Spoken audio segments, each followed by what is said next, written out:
Assalamualaikum warahmatullahi wabarakatuh. Selamat siang dan salam sejahtera. Kami ucapkan selamat datang dan selamat bergabung kembali bagi seluruh peserta Dolan diskusi online mingguan ID Surabaya dari seluruh penjuru Indonesia pada hari ini Senin tanggal 14 Agustus 2023. Pada minggu ini kita akan membawakan topik infeksi pada kehamilan yang akan dimoderasi oleh Dr. M. Yusuf, spesialis obstetrik ginekologi, subspesialis of Ginsos, dan narasumber Dr. Hanifah Erlin Darmayanti, spesialis obstetrik ginekologi, dan Dr. Nataswari Imanada Cinta, spesialis obstetrik ginekologi. Sebelum kita masuk ke dalam webinar kita hari ini, kami persilakan kepada Ketua ID untuk memberikan sambutan kepada Dr. Brahmana Askandar, spesialis obstetrik ginekologi, subspesialis onkologi untuk membuka acara webinar kita hari ini. Kami persilakan, Dokter. Assalamualaikum warahmatullahi wabarakatuh. Selamat siang. Yang saya hormati, kemudian juga saya apresiasi Dr. Yusuf selaku moderator siang hari ini, kemudian narasumber Dr. Hanifah Erlin, Dr. Nareswari. Ini orang-orang sibuk semua ini meluangkan waktu untuk kita semua memberikan sedekah ilmunya. Yang tidak kalah sibuk lagi hostnya ini, Dr. Charles ini tengah kesibukan luar biasa. Ini orang-orang super sibuk semua, kehormatan bagi kita memberikan sedekah ilmunya untuk kita semua. Saya juga menyapa semua partisipan, semua peserta yang setia login jam 3 sore sampai jam 4 sore. Dan saya berharap dan saya juga yakin ada atau tidak SKPID, tetapi saya yakin panjenengan semua, sejawat semua akan setia ikut login, mendengarkan ilmu-ilmu yang akan diberikan langsung oleh pakar-pakarnya. Terima kasih kepada semua panitia, Dr. Pandu, Dr. Charles, Mbak Eki, dan semua tim yang mengkoordinasi acara dari minggu ke minggu. Tidak mudah ini. Mengkoordinasi orang-orang sibuk, multidisiplin, multisenter. Sekali lagi terima kasih banyak. Jadi tantangan dunia kedokteran makin luar biasa, perkembangan ilmu makin pesat, aturan makin baru-baru ya, sehingga kita harus beradaptasi sekaligus tidak boleh ketinggalan ilmu yang melaju cepat. Siang hari ini infeksi pada kehamilan. Nanti apa yang bisa dikerjakan pada vaskes primer, monggo segera ditanyakan mumpung beliau-beliau pakar-pakarnya ada di sini semua. Saya tidak panjang lebar, saya ikut mendengarkan karena setiap kali dolan saya selalu mendapat ilmu atau wawasan dari para pakar-pakarnya langsung. Terima kasih. Wassalamualaikum warahmatullahi wabarakatuh. Waalaikumsalam. Untuk mempersingkat acara kita hari ini, kami persilakan kepada moderator Dr. Yusuf, spesialis obstetrik ginekologi, untuk memulai webinar kita hari ini. Kami persilakan, Dok. Baik, terima kasih banyak Dr. Charles selaku host, yang terhormat Ketua ID Surabaya, Dr. Brahmana. Suatu kehormatan bisa diundang di diskusi online mingguan ya ID cabang Surabaya. Ya, alhamdulillah tiap minggu masih bisa kita adakan ya, Dok, di cabang Surabaya. Hari ini sudah ada 355 ya. Dan topik hari ini akan ada dua sejawat saya juga, ini Dr. Elin dan Dr. Ninta, yang nanti kita ajak diskusi ya, keilmuan beliau tentang infeksi pada kehamilan ya. Tentu topik pada sore hari ini tujuan utama kita pasti ke FKTP ya. Jadi kita tidak bicara tentang keilmuan yang lebih jauh lagi ya, sampai perawatan-perawatan yang di misalnya rumah sakit tersier seperti apa. Ya, baik, mungkin ada sejawat-sejawat Pak senior di sini ya, senior-senior saya semuanya di sini. Saya ucapkan terima kasih ya mau ikut acara diskusi online pada sore hari ini. Baik, saya sedikit share screen sebelum kita mulai diskusi ya dengan Dr. Erlin dan Dr. Cininta. Ini ada dua slide ya, karena infeksi pada kehamilan tentu sangat banyak sekali ya. Bisa infeksi virus ya, bisa infeksi bakteri ya. Yang paling sederhana COVID pada kehamilan juga kita bicara infeksi ya. Tapi kita nggak ke arah sana, sangat banyak infeksi ya. Kalau kita googling atau kita lihat di PubMed, ini sedikit share. Nah, seperti ini. Terlihat ya screen-nya ya. Nah, ini mengingatkan kita bersama ya bahwa sebentar.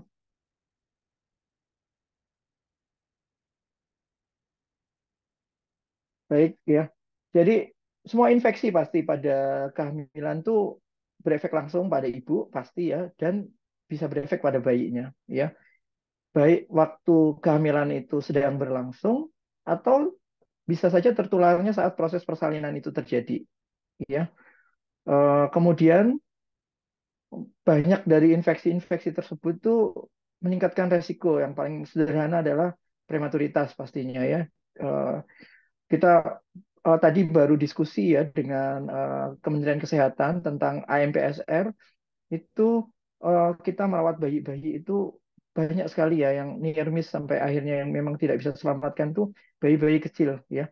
Terutama yang 28-27 minggu itu yang sangat berat ya di Rumah Sakit Dr. Tomo sekalipun. Kemudian BBLR itu jadi PR bersama ya. Apakah ini berhubungan stunting atau tidak ya.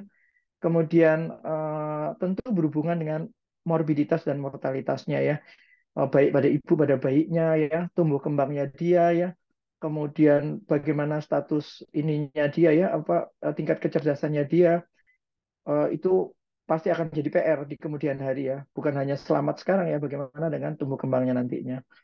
Kemudian CDC sendiri itu merekomendasikan untuk melakukan screening ya, pada STI ya, sexual transmitted infection pada ibu hamil ini pada kunjungan pertama. Nah, di FKTP juga pasti sudah mengenal 6 kali kunjungan. Kunjungan pertama sampai ke 6. Yang pertama itu harus ketemu sama dokter ya. Kalau memungkinkan bisa dilakukan USG dasar terbatas. Kemudian pertemuan kelima di semester ketiga juga harus ketemu dokter lagi, lakukan USG dasar terbatas untuk menentukan dia boleh partus di FKTP harus dirujuk. Nah, itu juga tempat kita untuk mengenali ini. Perlu nggak kita lakukan screening ya? Karena kalau memang beresiko di trimester ketiga kita bisa lakukan lagi screening ulang ya. Ini bisa jadi kita jarang mengerjakan seperti ini ya. Kita anggap semua ibu hamil yang normal-normal saja seperti itu. Nah, ini contoh ya. Dari tabel ini akan tampak ya data ya.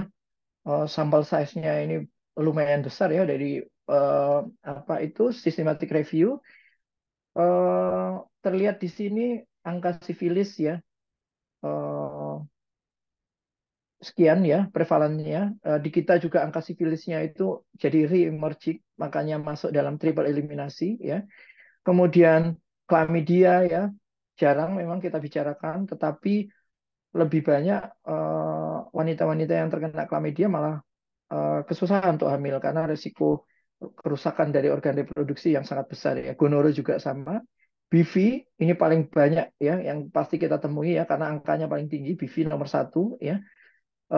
Bagaimana kita menghadapi ibu-ibu hamil yang memang infeksinya ini infeksi ya, hamil dengan infeksi bukan hamil dengan keputihan biasa. Nanti dokter kita minta pendapat dari dokter Erlin dan dokter Hinta nanti ya. Karena dok saya keputihan, dok ini kok tambah banyak, dok ini kok berubah warna, dok ini aman nggak? Tahu-tahu pecah ketuban saja seperti itu ya. Trichomonas ya, ini harus dibuktikan dengan swab vagina tentunya. Herpes ya, ini juga ditakuti biasanya berhubungan dengan torch ya. Kemudian ini ya yang nggak boleh kita lupakan ya HIV ya. Makin tahun ya maunya tahun 2023 ini kita sudah mulai eliminasi ya sampai nanti goalnya di 2030 ya yang memang benar-benar tidak ada penambahan kasus baru. Dua slide ini saja sebelum kita membuka diskusi ya. Kita batasi terutama pada kita wanita hamil datang dengan keluhan keputihan itu mungkin dihadapi juga pada sejawat-sejawat kita yang di FKTP ya. Uh, Kalau misalnya ada diskusi yang melenceng sedikit ya nanti coba kita ini atur seperti apa ya. Kalau tadi sudah ada pertanyaan dari Dokter Hadia tentang uh, hepatitis C ya, mungkin nanti uh, kedua narasumber bisa menjawab ya vaksinasi untuk hepatitis C ya pada bayinya. Selama ini kan kita tahu vaksinasi yang ada adalah yang gratis dari pemerintah adalah untuk hepatitis B, tentu memegang BPJS. Itu saja. Silakan Dokter Erlin terlebih dahulu. Untuk ini saya stop share dulu. Silakan Dokter Erlin. Terima kasih Dokter Yusuf, Dokter Brahmana, Dokter Charles. Eh, jadi memang tentang infeksi dalam kehamilan itu penyebabnya sebenarnya mungkin kita temui juga di populasi yang non hamil ya. Jadi penyebabnya bisa bakteri, bisa virus, bisa protozoa, bisa parasit gitu ya. Namun kenapa dalam kehamilan menjadi satu perhatian khusus karena kita tidak hanya memikirkan ibunya saja, tetapi juga apa yang bisa terjadi pada bayinya. Yang seperti kita ketahui bersama, eh, contohnya yang paling mudah saja adalah triple eliminasi. Triple eliminasi yang sudah menjadi program pemerintah. Kenapa kok HIV, hepatitis B, dan sifilis yang dimasukkan ke dalam program pemerintah? Karena sudah diketahui bahwa transmisi dari ibu ke anak atau yang kita ketahui PMTCT atau bahasa Indonesianya PPIA ya, pencegahan penularan dari ibu ke anak. Ini adalah menjadi perhatian khusus dari pemerintah sehingga untuk pemeriksaannya pun di cover gitu ya untuk BPJS di vaskes primer.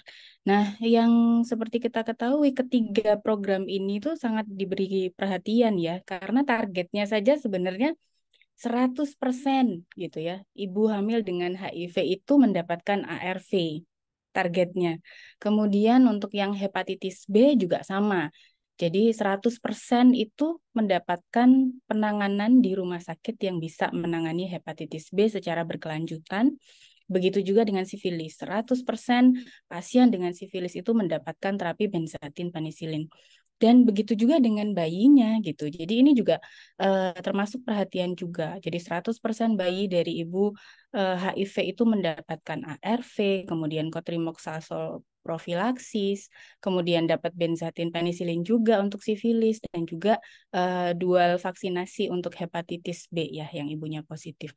Jadi 100% loh, nggak main-main ini ya targetnya.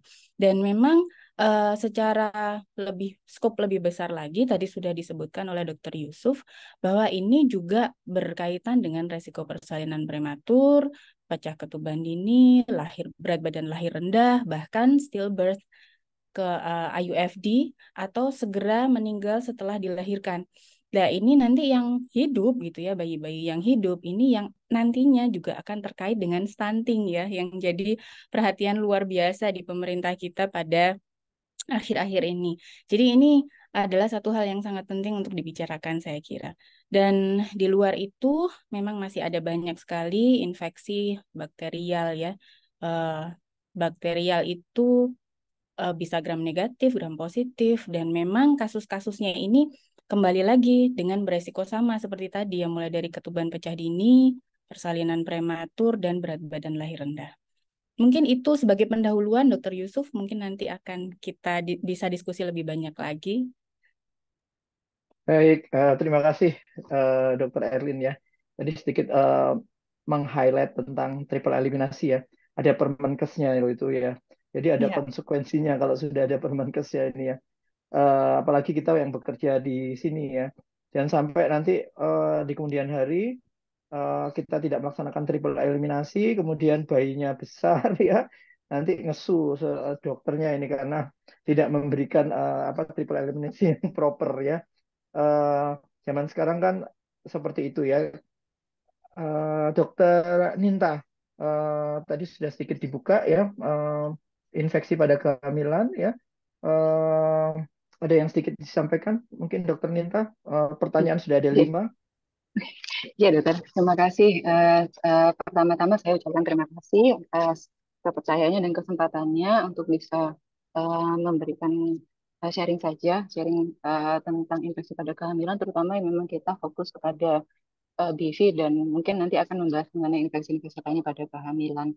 Memang seperti yang sudah disebutkan oleh Dr. Erlin tadi, sebenarnya kalau yang terkait dengan dokter diagnosis pada kehamilan ini multifaktorial ya dok. Jadi eh, organismenya tuh bisa macam-macam. Tapi memang kebanyakan dia dimulai dengan adanya gangguan atau apa namanya misregulasi dari lactobacillus. Seperti kita tahu kan lactobacillus itu dia mempertahankan pH dari vagina, dan dia juga sebagai salah satu mekanisme proteksi terhadap ascending infection dari vaginal dan urinary tract kepada intrauterine. Dan akhirnya kebanyakan organisme-organisme terutama yang anaerob itu yang akan uh, growth ya, akan bertambah lebih banyak dan akan menimbulkan manifestasi infeksi. Nah, sebenarnya sendiri kaitannya lebih utamanya terhadap resiko terjadinya preterm labor, ya, Dok ya. Preterm labor ini uh, bukan sesuatu yang bisa dianggap simpel, terutama kalau misalkan kita sudah menghadapi pasien-pasien yang memang high risk. High risk di sini kita juga harus atau mengeliminasi faktor-faktor yang terkait sama anatomi ya, Dok ya. Jadi kalau misalnya memang pasien-pasien yang memang sudah sebelumnya diketahui adanya gangguan atau perubahan anatomi pada serviknya, misalkan memang akibat kongenital atau akibat dari tindakan atau iatrogenik, misalkan pasien poskonisasi pada serviknya, itu bisa kita singkirkan. Tapi kalau memang dia riwayat pada kehamilan sebelumnya dengan preterm labor berulang, sudah disingkirkan faktor anatomik serviknya nggak baik-baik saja, kemudian masih tetap eh, terjadi preterm labor pada kehamilan sebelumnya, maka yang sekarang ini kita harus lebih aware dan lebih agresif dalam melakukan diagnosis dan akhirnya juga prevensi. Sebetulnya memang belum menjadi suatu pemeriksaan rutin ya, Dok. Pada pemeriksaan ini super super mudah, super super simple dan maka bisa dilakukan di vaskes primer, yaitu pemeriksaan swab vagina. Dan itu sebetulnya sudah sangat direkomendasikan pemeriksaan swab vagina itu rutin kalau di luar negeri, salah satunya misalkan kayak di Kanada, di Amerika, dan juga di Australia.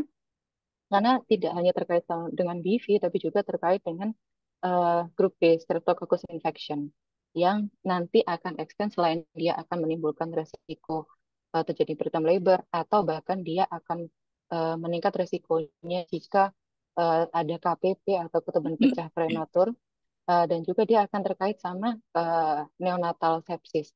Jadi sangat penting kita melakukan screening tidak hanya berdasarkan klinis. Kalau kita mendapatkan pasien datang dengan keputihan, tidak hanya menunggu seorang wanita dengan keluhan seperti itu, tapi kita juga melihat dari history takingnya. Apakah risiko-risiko pada wanita ini. Juga termasuk juga misalnya pasien tersebut memiliki metabolic syndrome seperti diabetes atau dengan obesity, itu juga harus kita lebih aware lagi karena risiko inflamasinya lebih tinggi, risiko infeksinya juga lebih tinggi. Mungkin gitu dulu, Dokter. Terima kasih.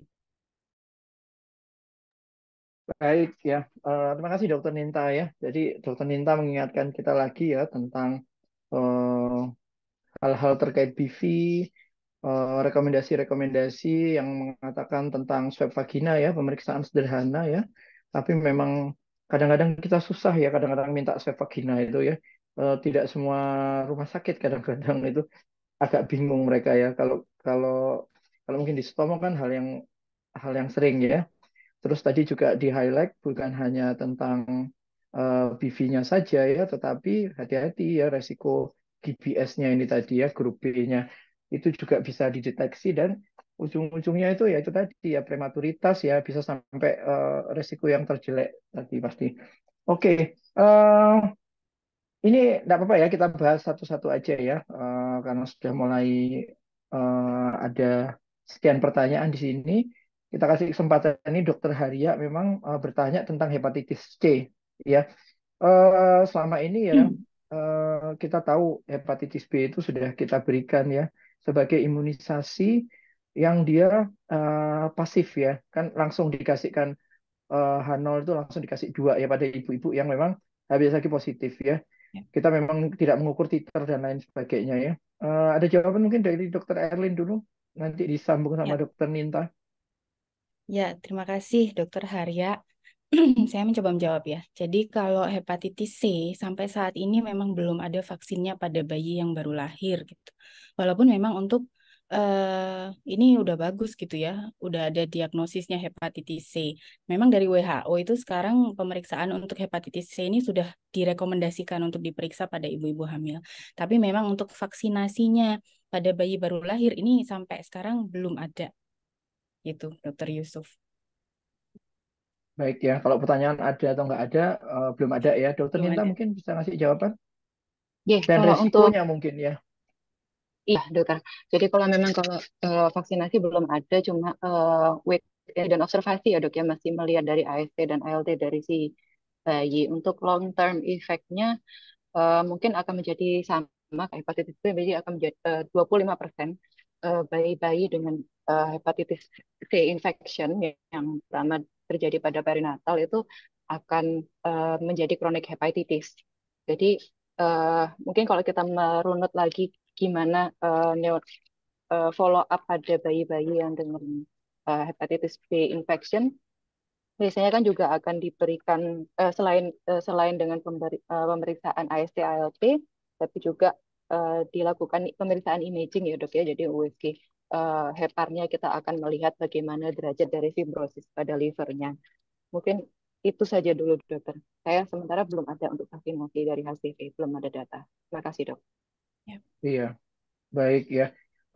Itu yang ngeri memang kronisitasnya ya. Selama ini sih memang B ya kronisitasnya ya. Nanti sirosis sampai hepatomanya itu jauh lebih mudah ya.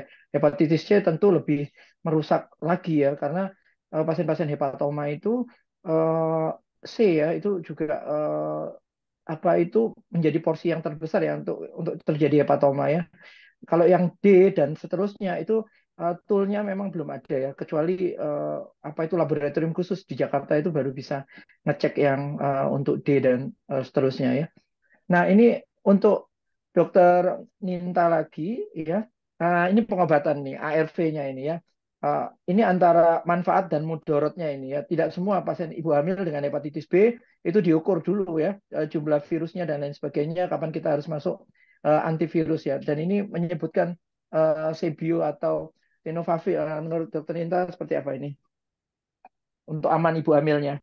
Oke, dokter. Jadi ya memang direkomendasikan saat ini yang kategori B yang tenofovir ya, dok ya. Jadi Ya. itu aman diberikan, dok. Jadi bisa langsung diberikan saja tanpa menunggu usia kehamilan berapapun. Kalau dulu kan mungkin kita mendengar harus menunggu apa namanya organogenesis selesai dulu ya, yaitu di atas 14 minggu, tapi kalau sekarang sudah tidak. Begitu diketahui terjadi infeksi akut dengan beberapa parameter yang positif, maka langsung diberikan ARV-nya. Oke, Dokter Erlin mungkin untuk jumlah virus perlu nggak eh, rekomendasi dihitung dulu jumlah virusnya berapa untuk terkait manfaat dan apa bahayanya? Ada tanggapan? Iya, enggak sih. Sebenarnya untuk pemeriksaan HBV DNA sendiri tidak harus diperiksa ya dok, karena memang terkait biaya dan sebagainya, maka kita harus mempertimbangkan antara risk dan benefitnya untuk memeriksa atau tidak. Tapi juga tadi sudah disampaikan oleh dokter Ninta bahwa memang tenofovir ini yang direkomendasikan untuk diberikan pada ibu hamil dengan hepatitis B. Dan itu juga bisa diberikan untuk jangka panjang. Nah, nanti setelah persalinan selesai, mungkin bisa juga evaluasinya dengan HbA1c gitu ya. Kemudian juga SGPT. SGPT yang direkomendasikan kalau SGPT-nya meningkat dan beberapa kali diperiksa tetap, maka itu juga harus diberikan antiretrovirus juga. Tapi untuk Iya, HBV DNA enggak sih rasanya ya. iya. Jadi sebenarnya ada project ya, jadi project nasional kalau nggak salah itu 12 center itu eh, mulai early trimester 3 yaitu mulai diberikan ya, tapi itu masih tidak semua total populasi ya. Jadi ini mulai akan dikerjakan ya, karena memang penularan terbesar kan kita ketahui bersama apa trimester 3 awal itu punya resiko besar ya untuk terjadinya penularan lewat ini ya, lewat plasentanya ya seperti itu ya. Ditunggu saja apa itu apa tunjuk teknisnya ya untuk pelaksanaan ini nanti di rumah sakit percontohan itu nanti bisa jadi akan jadi total populasi ya akan diberikan apa yang kategori B ini. Nah ini ada pertanyaan ya saya kembalikan lagi ini urut aja ya Dokter Erlin ya. Prom Ya. untuk diberi antibiotik apa pilihannya Dokter Erlin? Yeah. Jadi untuk prom itu sebenarnya tergantung dengan peta kuman masing-masing. Cuman memang yang disarankan ini cefalosporin generasi 1 sebenarnya ya. Cuman kalau dilihat ternyata kasus chorioamnionitisnya jadi meningkat gitu ya. Jadi kita bisa menaikkan jenisnya. Tapi sebenarnya dengan kelas seperti eritromisin gitu ya, itu sudah bisa untuk digunakan untuk kasus-kasus KPP gitu atau PROM. Tapi kalau contohnya di Sutomo gitu ya, dengan petakuman yang sudah demikian, ini kita menggunakan cefotaxim sampai saat ini. Jadi kalau itu ada alergi pun ya kita menggunakan eritromisin dan itu memang masih bisa untuk digunakan sebagai antibiotik untuk kasus-kasus KPP. Jadi tidak perlu penggunaan sampai dengan ceftriaxone gitu ya atau cefixim. Itu sangat-sangat tidak disarankan untuk diberikan pada kasus-kasus KPP. Baik, itu Dokter Elin ya, ikut di komite antibiotik juga soalnya ya. Baik, ada tanggapan Dokter Ninta terkait PROM pilihan antibiotik? Tidak ada dok, Pak? jadi sama rekomendasinya termasuk yang rekomendasi PNPK dari POLKI itu kan memang menggunakannya erythromycin, kemudian kalau misalnya ada alternatif lainnya mungkin seperti cefazolin dan yang lain-lain masih tetap bisa diberikan dokter, nggak harus sampai naik ke ceftriaxone dan kawan-kawan. Begitu dok. Iya, baik. Sejawat-sejawat Ya, semuanya bisa dibuka ya. PNPK-nya ada ya, tinggal googling. Itu juga bisa ya. Jadi supaya resistensi antibiotik ini yang memang benar-benar jadi perhatian kita ya. Karena kita sudah diawasi lah ibaratnya oleh dunia ya. Karena pemakaian antibiotik yang nggak rasional ya. Dokter Ninta lagi ini, balik lagi, sifilis ya. Sudah dilakukan dengan sifilis. Apakah bisa dapat kami lakukan di FKTP ya, pemeriksaannya. Kemudian apakah harus memperhatikan titer dari FDRL dan TPH-nya? Kalau triple eliminasi pasti bisa dilakukan ya dokter Nintanya ya di FKTP ya, malah reagennya memang ada di sana. Nah, mungkin menjawab ini titer ya, yang bisa dijawab dokter Ninta. oke, izin dok sambil nyontek juga dok, jadi supaya nggak jadi kalau misalnya ya kan memang bisa dilakukan ya biasanya kita akan screening dengan RPR atau VDRL ya dok ya. Kalau misalkan hasilnya reaktif, terus kita lihat titernya ya dok ya. Untuk titer yang kita lakukan terapi itu kalau misalkan yang di atas 1/8, jadi itu boleh langsung kita start terapinya. Kemudian lalu kita ikuti eh, evaluasi terapinya itu pada bulan ketiga, keenam, dan seterusnya, jadi per 3 bulan. Tapi kalau misalkan hasilnya itu eh, non reaktif ya dok ya, terus kita bisa evaluasi ulang 1 bulan lagi, kita ulang lagi tesnya. Nah, kalau misalkan nanti apa namanya FR-nya positif, kemudian titernya tadi lebih dari 1/8 itu juga kita langsung bisa start terapinya. Jadi itu yang selain itu kita evaluasi lagi. Jadi kita harus memang melihat titernya dok. Iya, mungkin sedikit nambahin ya. Jadi yang ada sekarang untuk di FKTP yang saya tahu Puskesmas ya, itu sudah ada yang namanya TP Rapid ya. Jadi sudah nggak PDRL lagi. Jadi kalau sudah pakai treponema ya, kalau memang hasilnya positif maka diteruskan dengan pemeriksaan titernya ya. Dan Ya. seperti yang dikatakan Dokter Ninta tadi, itu menentukan pemberian benzathine penisilinnya seperti itu dan monitornya ya. Mungkin Dokter Elin ada tambahan? Sama sih dok. Cuman tadi kan apa namanya setelah kita periksa di VDRL di Vaskes primer, kemudian diperiksa TPHA-nya, kemudian yang diperiksa titer jelas yang positif. Tapi Ya. seandainya memang sudah ada riwayat mendapatkan terapi sifilis sebelumnya, itu eh, tetap diberikan. Jadi berapapun titernya. Jadi eh, misalkan pada kehamilan sebelumnya, mungkin yang tadi ditanyakan ya, kalau memang sudah ada riwayat terapi sifilis dalam 3 bulan terakhir minimal, maka berapapun titernya itu tetap diberikan dan dicek ulang kemudian titernya. Jadi kalau titernya masa evaluasi terapi itu titer menurun, dihentikan dan seterusnya. Jadi diulang titernya tiap 3 bulan kalau tidak salah. Ya. Itu menjawab pertanyaan berikutnya ya berarti ya. Ini dikatakan untuk hamil anak berikutnya Ya, apakah dicek ya, yaitu titer terutama ya. ya, titer. Oke, itu menjawab pertanyaan berikutnya. Nah, ini untuk HIV pada kehamilan ya. HIV apakah harus dilakukan SC? Kemudian apa ketentuan untuk persalinan pervaginam? Terus indikasi SC absolut. Nah, Dokter Elin coba ini. Ini pertanyaan-pertanyaan yang sering muncul nih. Ya, Hamil HIV SC. ya. Silakan Dokter Elin. Jadi memang indikasi absolut pada pasien B20 jelas kalau ada indikasi obstetri yang absolut gitu ya. Tapi sebenarnya kalau dari B20-nya sendiri sebenarnya bukan indikasi untuk dilakukan sesar apabila. Jadi intinya bisa dilakukan persalinan pervaginam apabila mendapatkan ARV lebih dari 6 bulan, kemudian CD4-nya itu lebih dari 250 dan viral load-nya kurang dari 1000 kopi sebenarnya. Nah, itu bisa dilakukan untuk tindakan pervaginam. Tapi kalau misalkan tidak ada data viral load, kemudian tidak ada data CD4, tidak dapat ARV lebih dari 6 bulan, maka tindakan kita untuk PPIA itu ya dengan melakukan SC. Begitu Dokter Yusuf. Baik. Dokter Ninta mungkin ada tambahan? Nggak ada dok, udah lengkap semua. Iya. Dijawab oleh Dr. Erwin. Jadi ya CD4, viral load, sama data konsumsi ARV lebih dari 6 bulan berarti aman. Kalau kurang ya berarti ada kemungkinan kita harus cek yang lain dan pertimbangan untuk primer perekonomian dokter. Mungkin itu dulu. Iya. Mm. Jadi seperti kita ketahui, resiko penularannya itu yang paling tinggi adalah saat proses persalinan dan breastfeeding atau tidak. Itu yang dibandingkan dengan berbeda dengan hepatitis ya. Ya. Di sana letak perbedaannya. Makanya eh, pada hepatitis berbeda rekomendasinya untuk SC ini ya dengan pasien-pasien HIV.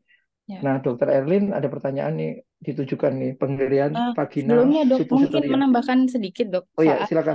HIV ini. Kita menerima banyak kasus rujukan ke Sutomo karena HIV ya, HIV infarktu, kemudian HIV pecah ketuban gitu ya. Dan riwayatnya itu kita selalu menemui keterlambatan pemeriksaan HIV-nya. Jadi mungkin baru ketika akan persalinan, baru ketika akan sesar, itu HIV itu dicek. Mungkin kesannya seperti biasa aja gitu ya, tapi sebenarnya kita sudah kehilangan waktu dan kesempatan untuk bisa mencegah transmisi dari ibu ke bayinya. Dan ini sangat beresiko untuk transmisi ke bayi. Dan kita sudah memberikan banyak feedback gitu ya ke teman-teman yang merujuk, baik itu dirujuknya dari rumah sakit atau dari FKTP. Jadi benar-benar triple eliminasi ini harus dilakukan pemeriksaannya itu secepatnya setelah diketahui pasien tersebut hamil. Itu aja mungkin tambahannya terkait dengan HIV tadi, Dok. Oke, terima kasih Dokter Erlin. Ya. Lanjut Dokter Erlin, vagina suppositoria pada kehamilan Iya, tergantung ya. pemberian vaginal suppositoria itu tergantung kondisi, situasi kondisi. Tapi pada umumnya sih aman gitu ya untuk diberikan. Jadi tidak ada kontraindikasi untuk pemberian vaginal suppositoria secara umum. Tapi mungkin justru kalau ada pertimbangan misalkan berulang atau kondisi misalkan pada saat ketuban pecah gitu ya, maka mungkin malah disarankan pemberian oral gitu. Karena memang eh, efeknya sebenarnya lebih baik yang oral daripada yang vaginal suppositoria. Mungkin begitu, Dokter Yusuf. Iya, baik. Karena banyak pertanyaan, lanjut aja ya. Kalau masalah Cipro dan Cefixim aman untuk wanita hamil, sekali lagi ya, yang kategori A itu cuma vitamin, antibiotik, rata-rata di kategori C ya. Kemudian kita tahu saat organogenesis, hati-hati itu aja ya jawabannya, supaya singkat. Eh, Selamat awal kehamilan ya diketahui ibu hamil dengan hepatitis B ya. Kemudian tidak ada tambahan pemeriksaan HPV DNA untuk jumlah tadi ya. Kemudian apakah bisa diberikan obat tenofovir pada ibu hamil tanpa melihat HPV DNA? Kalau boleh ini masalah dosis ya. Mulai trimester berapa, kemudian sampai kapan? eh Monggo Dokter Ninta, ini sebenarnya di dalam PPIA ya yang dikeluarkan Kemenkes itu ada ya. Kapan kita memberikannya itu semua di sana ada, sudah ada protap resmi itu. Silakan Dokter Ninta. Dosis tenofovir ya dok ya. Dosis ya. Ya, cari dulu ya dok ya. Kalau misalnya dosisnya sendiri, sebentar dok.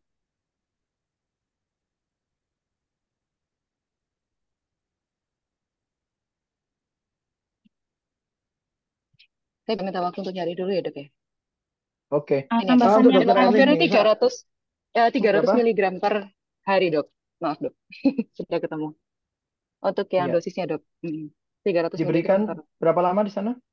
per oral ini ini, Dok, selama terdiagnosis itu, Dok. Baik Tenofovir ya. sambil dievaluasi untuk SGOT SGPT-nya. Iya, tapi ini belum jadi program ini ya, belum menjadi program nasional ya. Jadi masih Belum. apa itu ada rumah sakit yang ditunjuk kok itu rata-rata semua rumah sakit tipe A dulu ya pemberian ini ya. Jadi Ya. bukan untuk total populasi ya. Sekali lagi seperti itu ya. Belum ada petunjuk untuk penggunaan total populasi pada ibu-ibu HbS positif ya. Kemudian Baik. untuk malaria ini Dokter Erlin ini ya obat yang efektif untuk ibu hamil yang terindikasi untuk ibu hamil. Ada jawaban Dokter Erlin? belum ada, Dok. Sebentar, Dok. Iya, ini Malaria itu dibuka ininya jarang ya. juga ya. Apa itu protapnya ada Ada sendiri soalnya. PNPK-nya. Ada PNPK-nya di sini ya. Eh, Malah seperti ini Yang malah dokter-dokter penyakit dalam ya, dokter-dokter tropik infeksi eh, yang apa itu tahu dosis dan pilihan jenisnya ya, karena tidak semua itu aman ya. Untuk Ninta ya, untuk antiviral apa saja yang aman pada kehamilan dengan herpes zoster trimester pertama. Nah ini antiviral yang aman untuk trimester pertama, silakan Dokter Ninta. eh kalau pure aman nggak ada ya, Dok, ya. Semuanya kategori Ya, C ya, paling nggak tidak, Dokter. iya, Jadi yang kategori C kalau ya. iya, Dokter. Jadi kita akan tetap harus memberikan, misalnya dengan kalau kita memberikan acyclovir atau apa, ya tetap dengan KIE, ya, Dok. Toh misalkan Ya, kalau kita berikan itu benefitnya outweigh the risk. Jadi lebih baik diberikan daripada tidak diberikan, Dok. Ya, jadi tidak ada dosis aman ataukah akan benar-benar nggak ngefek pada bayinya, baik dalam fase organogenesis atau embryogenesis. Saya tidak bisa komentar karena data yang untuk itu sangat minimal, dokter. baik ya. Ada yang di Dokter Elin tanggapan? eh mungkin kalau memang berat gitu, Dokter Ninta ya, mungkin tetap bisa diberikan asiklovir tetap ya. Kalau asiklovir secara ini sih kategori B kalau nggak salah. Jadi mungkin tergantung apa namanya kondisinya, tapi dengan asiklovir sih masih bisa diberikan rasanya. Iya. Kemudian yang Ini juga malaria itu tetap kina kayaknya, Dok, untuk yang efektif dan aman untuk hamil itu. ibu hamil ya. Ya, Iya. Memang untuk herpes ya asiklovir tadi kategori B ya. Tapi semua harus dengan KIE ya. tetap Iya. tetap dengan Karena KIE. Betul. iya karena tidak ada yang kategori A seperti itu Tidak ya. ada. Oke. Oke. Mungkin tadi yang Kemudian Profloxacin sama Cefixim itu apa maksudnya terkait sama gonore mungkin prom, ya? bukan Mungkin terkait prom ya. bukan, Dok. Mungkin apa namanya gonore atau apa infeksi menular seksual yang lain. Tapi untuk yang si Profloxacin ini benar-benar tidak boleh diberikan yang si Betul. Profloxacin. Iya. Iya. Quinolone jangan ya. Ya. Oke. Terus ini untuk keputihan tadi ya. Anggap Ya. BV itu ya. Yang abnormal bagi ibu hamil ya. Semisal di rumah sakit tidak ada swab, bagaimana penanganannya? Ya, jadi hanya berdasarkan anamnesis, keputihan, terus apa penanganannya? Dokter Ninta mungkin nggak ada data ini. Em, ya kalau misalkan paling simpel ya ada visi odor ya, dok, ya. Mungkin kalau misalnya tidak ada Iya, swab tidak apa, iya, dari kualitasnya kita bisa melihat perubahan warna. Keluhan pasti ada ya, dok, kalau sudah ada perubahan warna dan perubahan bau, perubahan apa namanya kuantitasnya juga itu pasti ada keluhan. At least keluhannya itu pasti gatal atau nyeri atau rasa tidak nyaman di bawah. Gitu. Yang paling full blown itu ya pasti yang visi odor itu, dok. Yang lainnya sih memang harus menggunakan swab atau menggunakan tes dengan KOH kayak gitu.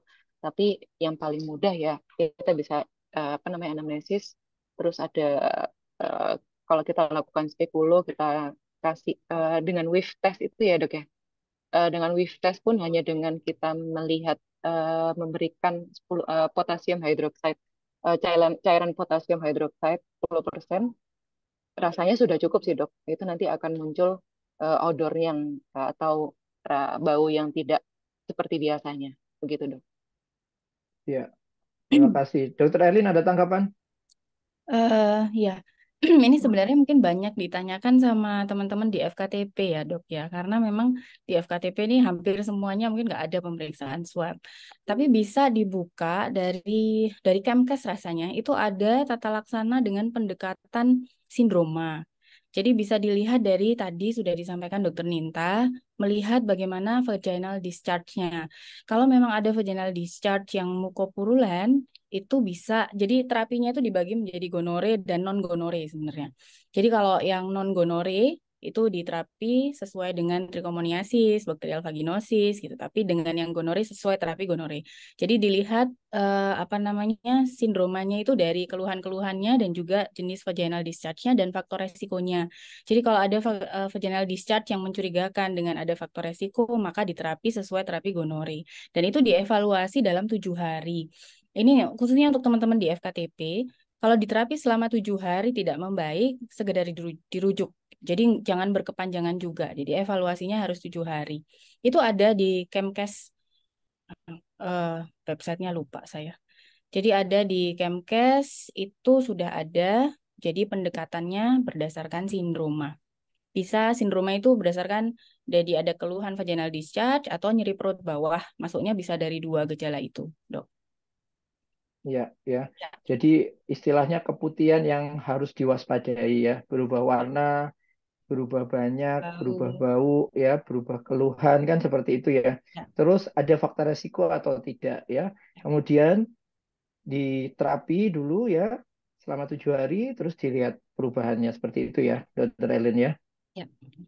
Oke, ini Dokter Ninta saya lempar ke Dokter Torch ya. Permenkesnya nggak ada ya. Pemeriksaan Torch itu kalau lengkap IgM, IgG itu sekitar berapa? 3,5 juta ya. Nggak mungkin ya ditanggung ya. Terus kadang-kadang kita ketakutan sekali ya semua dihubungkan dengan Torch ya. Padahal nggak segitunya juga ya, seperti kita ketahui ya.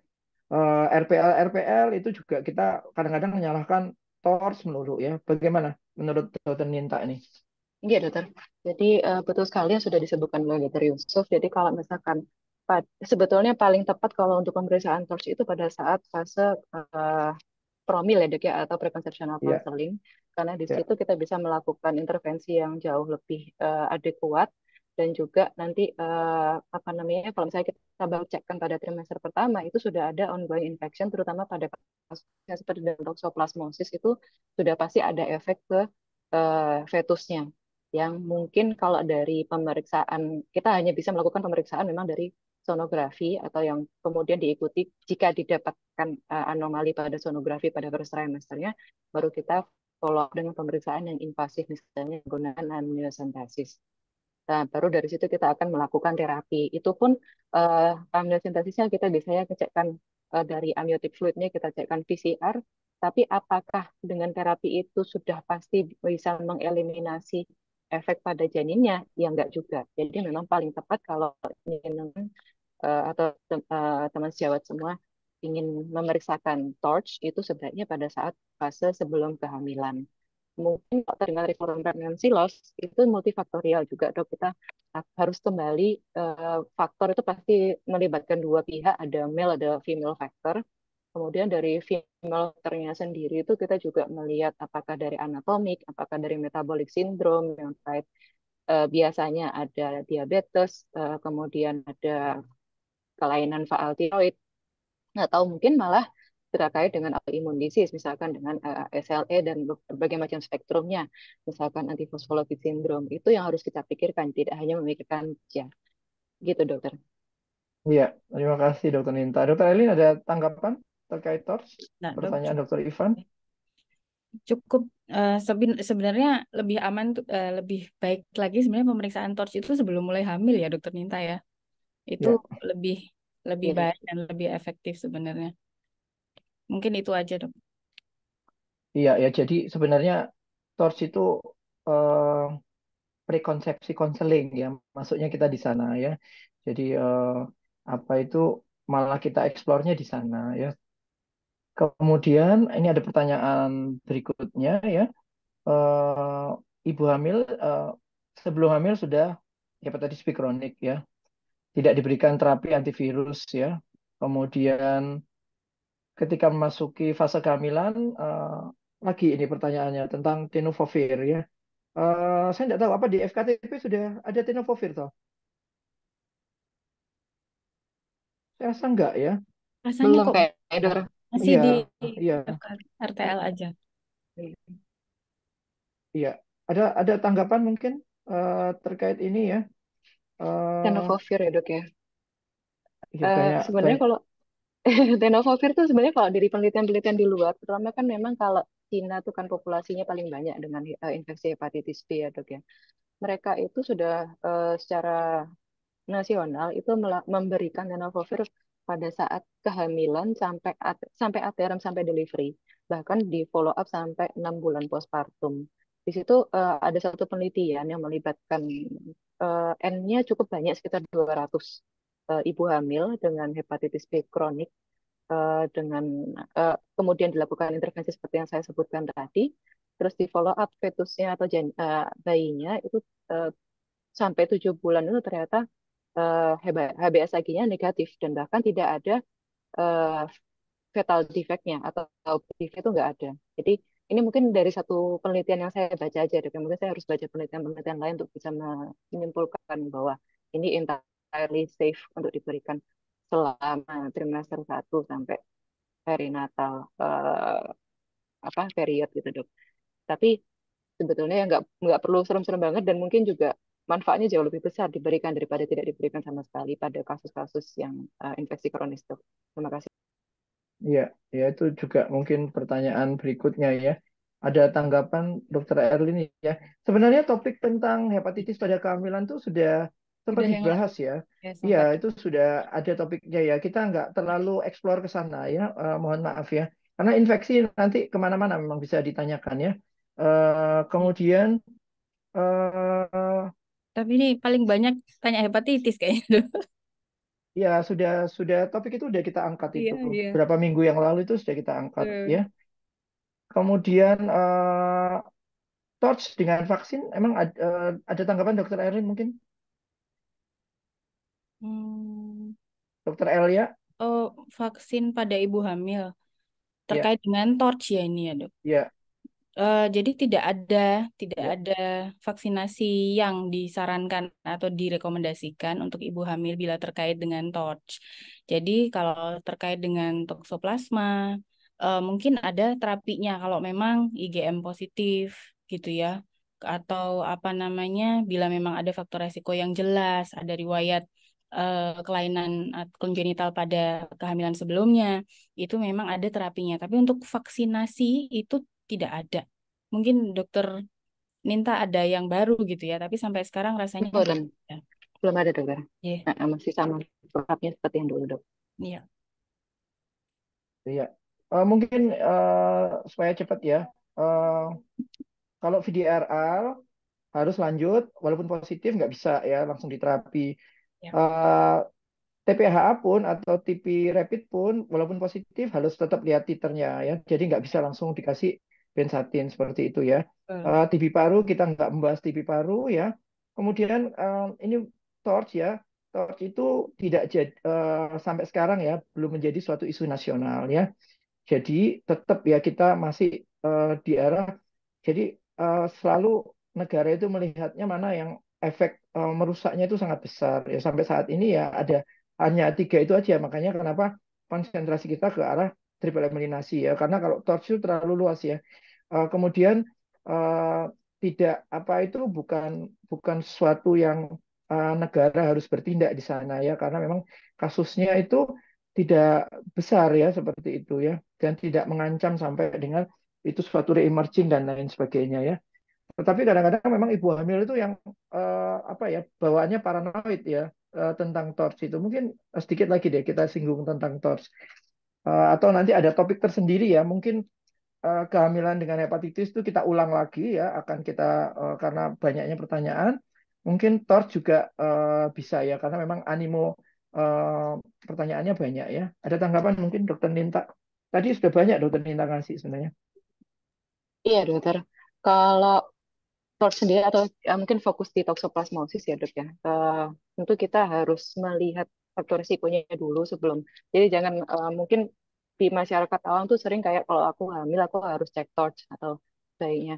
Tapi juga harus lihat dari lifestyle-nya, kita lihat apakah memang high risk tinggal di lingkungan yang mungkin kebersihannya atau dekat dengan pet yang tidak perawat gitu ya mungkin dok ya.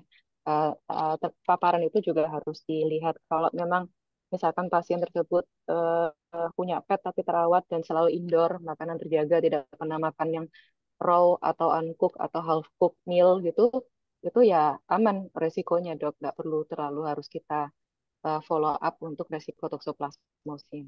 Atau kalau misalkan sang pasien ini punya riwayat pada kehamilan sebelumnya memang dengan infeksi toksoplasma, itu bisa kita follow up, cek IgG, IgM-nya, kemudian kalau kita follow up dengan IgG, IVDT-nya, dok. Baru kita bisa melakukan dengan pemberian spiramisin, gitu, dok. Ya. Oke, Dokter Erlin, ada tanggapan? Nggak ada sih dok. Enggak Kalaupun ya? memang negatif, misalkan preconceptional counseling, kemudian IgM-nya negatif, tapi ya betul paling penting ya jangan sampai terinfeksi kembali gitu. Dengan Ya, cara yang tadi sudah disebutkan oleh Dokter Ninta.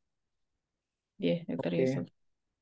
Ya, untuk sifilis hanya ada satu ya, HIV aja ya, dengan mode of delivery ya, yang lain-lain tidak ya.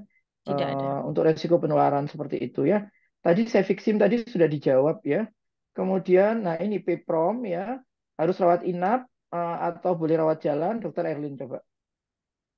Kalau PPROM. memang ada ketuban pecah dini gitu ya, dan kita ketahui itu pada saat misalkan di praktek atau di puskesmas atau dimanapun ya memang harus rawat inap ya, karena tidak ada yang bisa memastikan bahwa eh, berhenti gitu bocornya ketuban tadi. Yang kedua, resiko infeksi yang sangat besar, sehingga kita harus memastikan mendapatkan antibiotik, rawat inap di rumah sakit, karena satu, bayinya prematur gitu ya.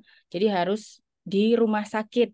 Jadi tidak ada yang bisa menjamin bahwa KPP itu bisa dilakukan perawatan secara konservatif seterusnya.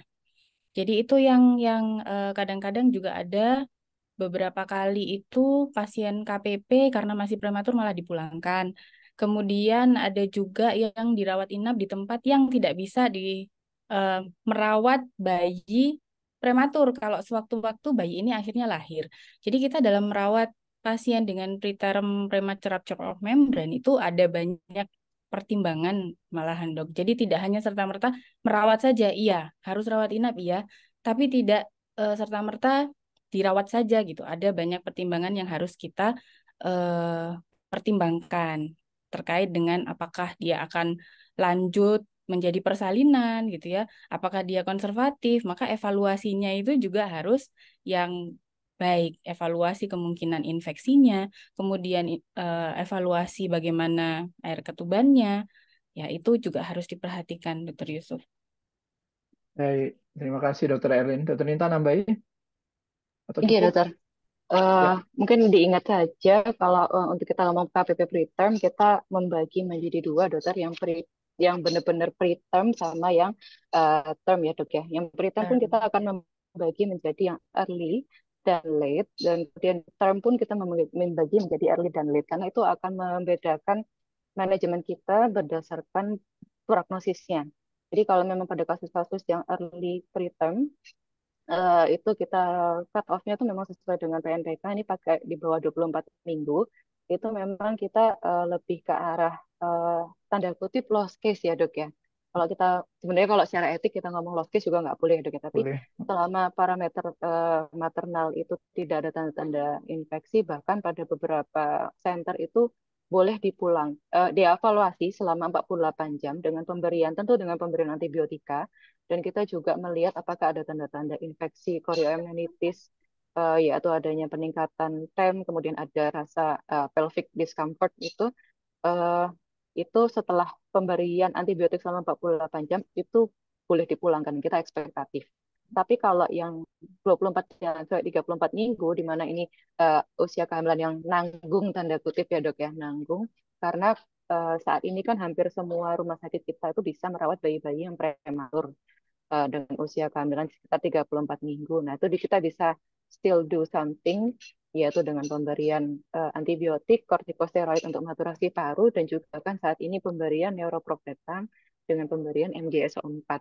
Terutama kalau kita mencurigai bahwa dalam 1 kali 24 jam ini akan in labor, jadi KPP yang akan diikuti follow up dengan labor within 24 hours. Itu kan ada di ICD kita ya, Dok ya. Iya, Nah, di situ kalau kita sudah ada tanda-tanda seperti itu, maka kita lebih aktif lagi memberikan MGSO4 untuk neuroprotektan untuk mengurangi risiko terjadinya cerebral palsy. Tapi kalau sudah 34, 37 minggu, ya berarti kita lebih aktif manajemennya, Dok, dengan pemberian antibiotik, kortikosteroid maturasi paru, dan langsung kita lakukan terminasi kehamilan. Begitu, Dokter. iya. Jadi kuncinya ya mungkin Dokter Ninta, due date itu menentukan di sini ya, karena dibagi-bagi itu tadi ya.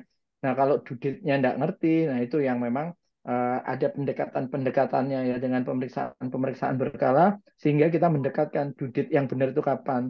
Nah persoalannya kadang-kadang banyak dari ibu-ibu hamil kita itu HPHT lupa, USG trimester 1 nggak ada, sehingga duditnya itu yang apa bisa jadi kita kebingungan. Ini ada tambahan ini mungkin sejawat kita ya.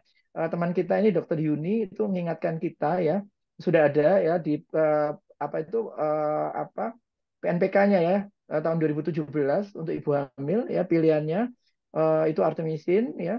Terus lini kedua dan lini ketiganya itu ada sendiri ya. Artemether dan artesunat seperti itu, kina dan clindamycin ya. Jadi pilihan pertamanya adalah artemisinin combination terapi. Terima kasih Dokter Yuni ya. Eh, Jauh-jauh ya. Kalau Dokter Yuni sekarang di mana ya kalau nggak salah? Di Kalimantan atau Sulawesi ya? Lupa saya. Sulawesi. Lupa ya. Sulawesi ya. Oke. Ini satu mungkin ya, satu saja kalau TB nggak kita anu ya, nanti kita usulkan ya untuk TB ya. Nah, pertanyaan terakhir ini sampai dengan Dokter Vian saja. Di triple eliminasi FKTP positif, apa yang harus dilakukan di FKTP? Silakan Dokter Erlin. Iya. Bila ada triple eliminasi yang positif, ya, langsung dirujuk ke vaskes yang bisa merawat. Jadi HIV jelas harus bisa, vaskesnya harus bisa memberikan ARV, harus bisa memfollow up untuk bayinya juga. Kemudian yang hepatitis B juga harus bisa mengevaluasi dan memberikan anti retrovirus bila dibutuhkan. Dan juga sifilis juga sama. Jadi harus bisa memberikan terapi yang sesuai dan juga untuk tata laksana lanjutan untuk ibu dan bayinya. Jadi prinsipnya sebenarnya itu sih, Dok. Jadi rasanya segera Baik, merujuk ke FKRTL yang bisa melakukan penanganan lanjutan.